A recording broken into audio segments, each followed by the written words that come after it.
Good morning, CES. It's Miss Rodman here. I am reading chapter 14 of The World According to Humphrey. So let's get started. All right. This is chapter 14 called Hide and Go Squeak. Apparently, the day after Thanksgiving, humans do two things: eat leftovers from the day before and go shopping. Mr. Brisbane didn't go shopping, of course, but Mrs. Brisbane left early in the morning after telling Mr. Brisbane that there were plenty of leftovers for him in the refrigerator. So there I was, stuck with old Sourpuss, and all he did was sit in his wheelchair, looking unhappy. I'd much rather have been hanging out with Principal Morales or chatting with Saya's family. I could have been tricking Miranda's dog, playing cards with AJ's family, or watching Aldo balance a broom on his finger. But no, I was watching a sad, grouchy old man act sad and grouchy. I could have just settled in for my nap, but I remembered what Miss Bren had said. This man had to get out of his cage. Out of your cage, I squeaked out loud without realizing it. Quiet, you little rat, Mr. Brisbane growled at me. Then he wheeled over to the front window and stared out. Okay, he wasn't going to get out of his cage. So I need to get out of mine because I had a new plan. Mr. Brisbane didn't notice me open the lock that doesn't lock. He didn't see me scamper out of the cage across the table and onto the couch. He wasn't aware that I leapt down to the floor. He didn't even think about me until I stood in the middle of the living room and said, "Catch me if you can." I know he only heard me squeaking, but I sure got his attention. He was as surprised as he could be to see me there. "How did you get out? And how am I ever going to get you back in?" He rolled toward me. "Come on, whatever your name is, let's get back in the cage." I let him just get close enough to reach me. He bent forward, cupping his hands. Just as he reached down to grab me, I dashed over to the opposite side of the room. "You little rat," he said. "You can't outsmart me." He rolled over to the closet and I took a baseball cap off a hook. And again, he approached and I let him almost get within arm's reach. This time he raised a baseball cap and said, "Okay, fella, let's play ball." "We'll see about that," I squeaked as I bustled off to the living room.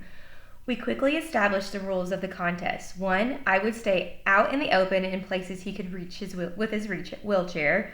And 2, he would use the cap to capture me, if he could. Once he reached the dining room, I rushed into the den. "Oh, you think you're clever? We'll see who's clever," he challenged. From the den, I scuttled over to the hallway. By now, Mr. Brisbane's cheeks were pink, and he was almost smiling. "You're smart, but you won't win this one."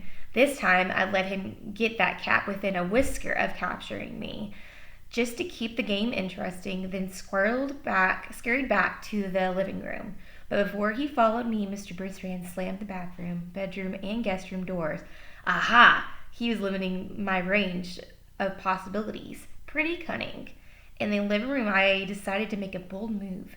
I hid under the couch. Then I let Mr. Brisbane stew for 5 minutes. "Come here, Humphrey. You'll have to come out sooner or later," he called. And I thought he didn't know my name.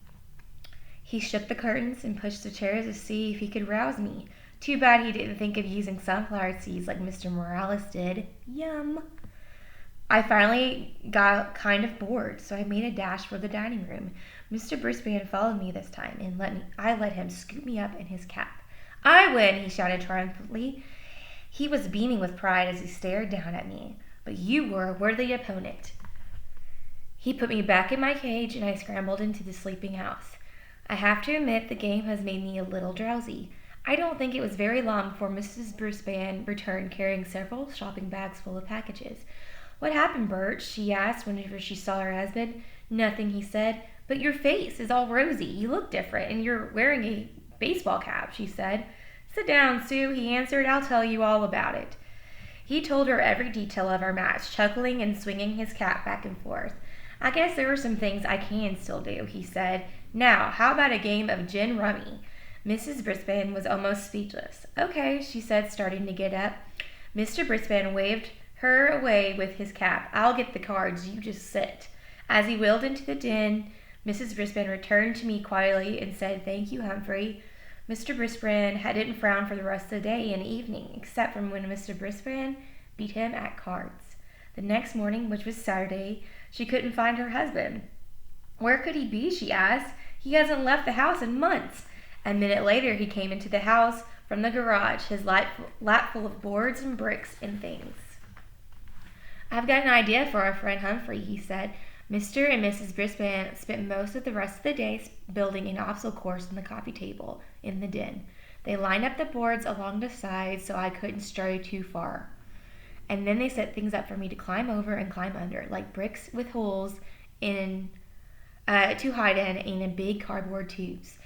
And Mr. Brisbane constructed a series of ramps for me to climb. Oh, we had a wonderful day. Mr. Brisbane got out a stopwatch to time me on my runs, and they made bets of how long it would take me to get from start to finish. Mrs. Brisbane even added a few treats to the maze, bits of apples and biscuits. I had fun. The Brisbanes did too, I could tell. On Sunday afternoon, the Brisbanes invited their neighbors over to watch me run my maze. Mr. and Mrs. Robinson brought their 5-year-old twins along. "Glad to see you looking so chipper," Mr. Robinson told Mr. Brisbane. "I think he's finally feeling better," said Mrs. Brisbane, whispered to Mrs. Robinson. Mr. Brisbane looked a little vinegary again on Monday morning, though. "Why can't we keep him here, Sue?" he asked. "The children will never forgive me," she told him.